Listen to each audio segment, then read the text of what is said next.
Hello, everyone. Welcome to this week's dispatch. It is definitely winter out there. It is a cold day with lots of white. It's like snow is on things. It's very pretty, actually. And I've got my studious glasses so that I can read because this book that I want to read from has very small print. So I have different glasses. And what else? I've been listening to Perfect Day. No, Perfect Day by Lou Reed nonstop for the last, I don't know, 3 hours maybe.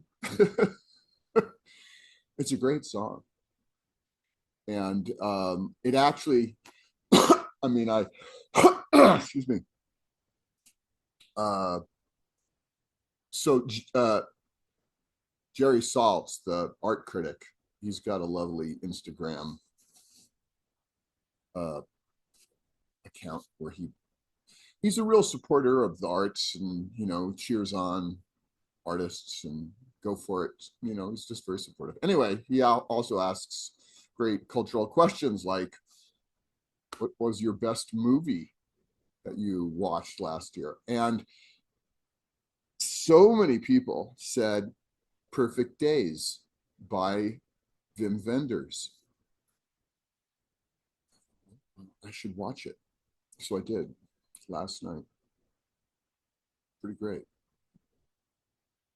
Really sweet, lovely, gorgeous, sweet. Good movie. It's on Prime. Watch it on Prime. You gotta rent it. Anyway, soundtrack was spectacular. It was just, and of course that Lou Reed song is on there, and it's an old favorite.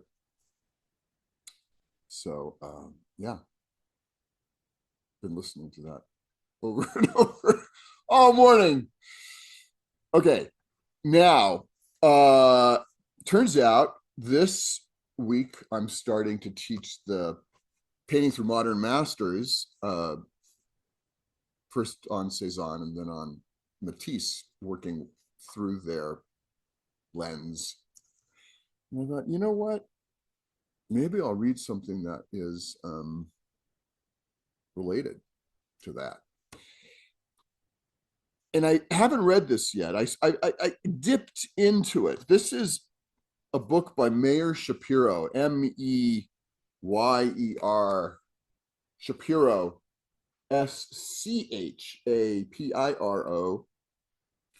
And he wrote it, oh gosh, he was a critic way back. Like, what is this book? It's, does it even have, where's the, oh, this is 2004. That can't be the original. He originally wrote this, I don't even know. Originally 1962. There you go. Reprinted 2004. Anyway, I found it fairly inexpensively used online. So I'm going to read something. We'll see how it goes. Okay. Anyway, I really recommend that movie. Okay, here we go. The mature paintings of Cezanne offer, at first sight, little of human interest in their subjects. We are led at once to his art as a colorist and composer. He has treated the forms and tones of his mute apples, faces, and trees with the same seriousness that the old masters brought to a grandiose subject in order to dramatize it for the eyes, for the eye. His little touches build up a picture world in which we feel great forces at play. Here, stability and movement, opposition and accord are strongly weighted aspects of things.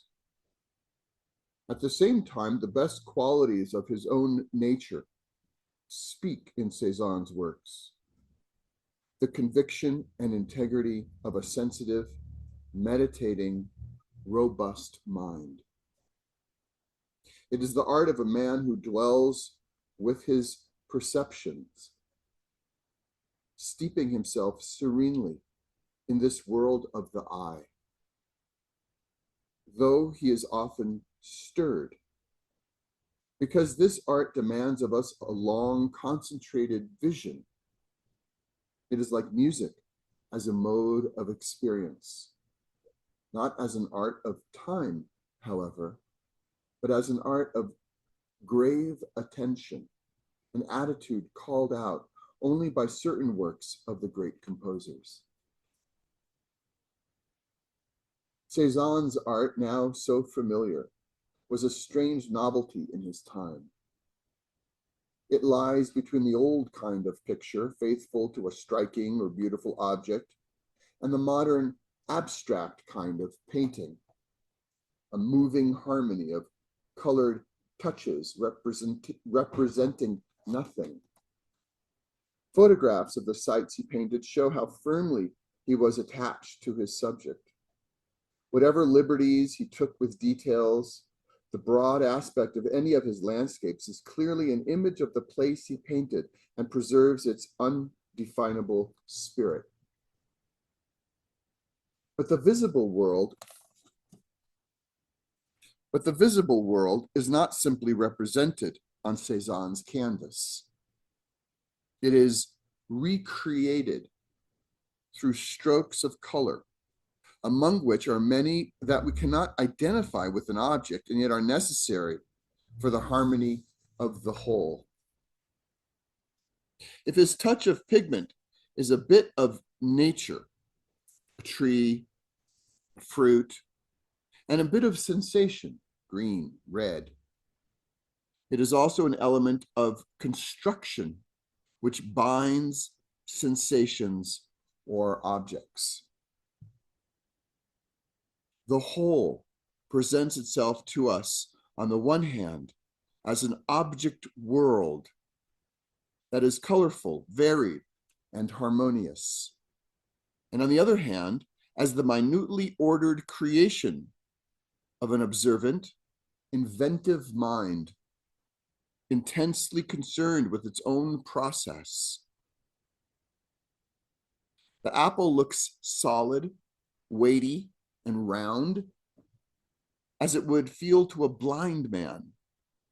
But these properties are realized through tangible touches of color, each of which, while rendering a visual sensation, makes us aware of a decision of the mind and an operation of the hand.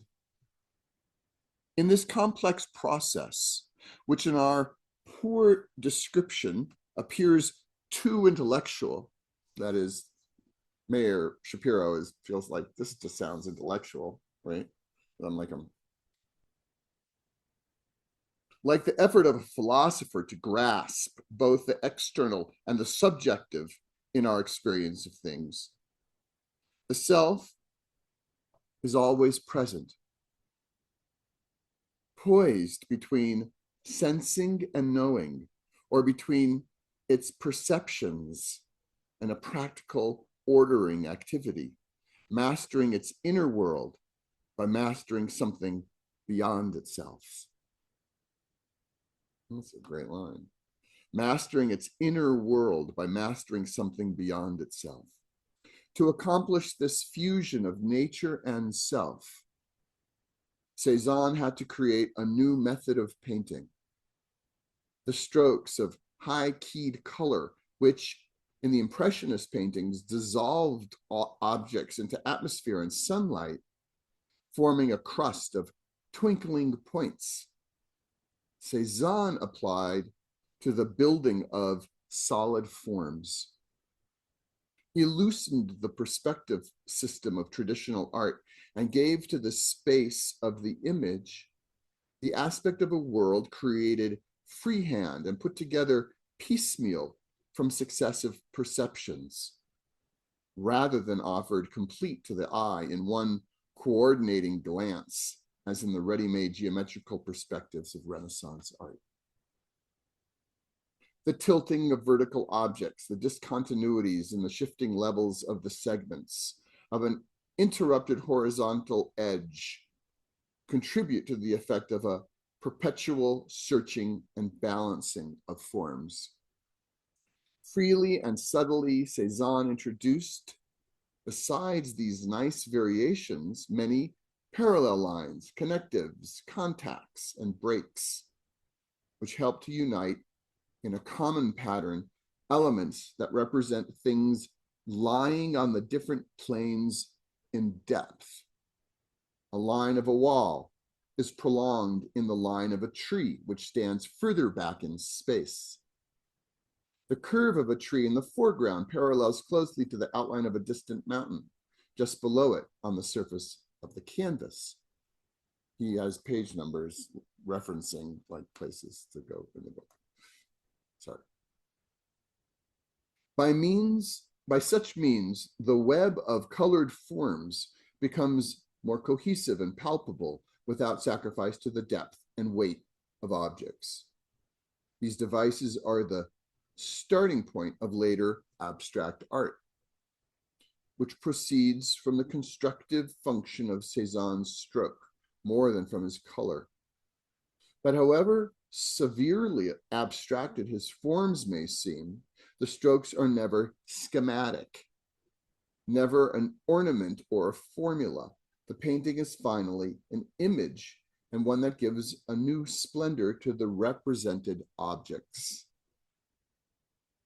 Cezanne's method was not a foreseen goal, which, once reached, permitted him to create masterpieces easily. His art is a model of steadfast searching and growth. He struggled with himself as well as his medium. And if in the most classical works we suspect that Cezanne's detachment is a heroically achieved ideal, an order arising from mastery over chaotic impulses. In other works, the conflicts are admitted in the turbulence of lines and colors.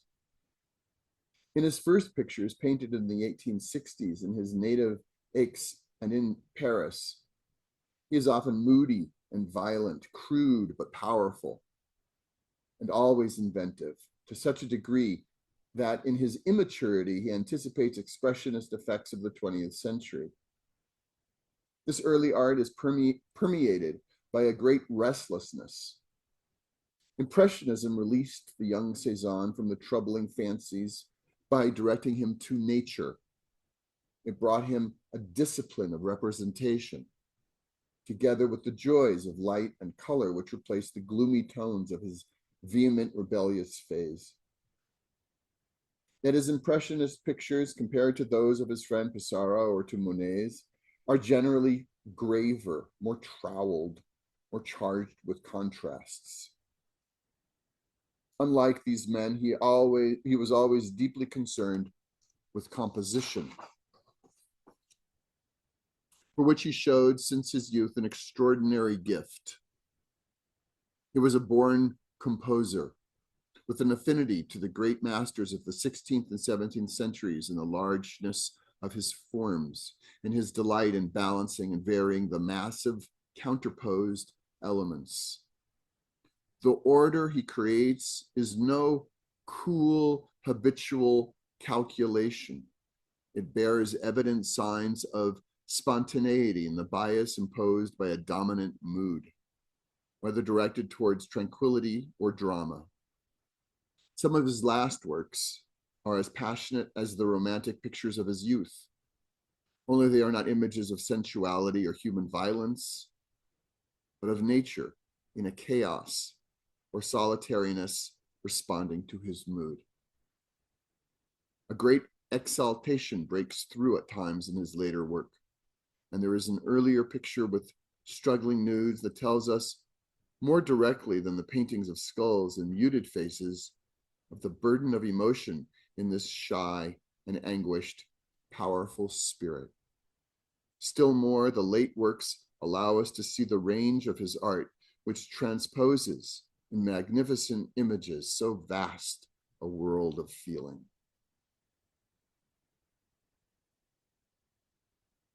This, in short, is how Cezanne appears to us today. It is a broad account which says too little about the intimate character of his art. For that, we must consider individual works, and especially their color, in a more attentive way. And then he moves into talking about other paintings. Maybe we'll look at that later. Anyway, there you go. Meyer Schapiro on Cezanne. It's called Cezanne. There's a, there's a number of great things to read on Cezanne. Maybe I'll bring there's the Earl Lauren's composition. Cezanne's composition is a great one. And there's a foreword by Richard Schiff. It's pretty great. Maybe I'll bring a section of that. Maybe we'll continue with this. Cezanne's Doubt by Merleau-Ponty is great, but it's written by a phenomenologist. It's a little dense. He's a philosopher, but it's great. That's a great one. All right. Anyway, if any of you have seen Perfect Days, let me know. We're going to. Let me know. I think that's it.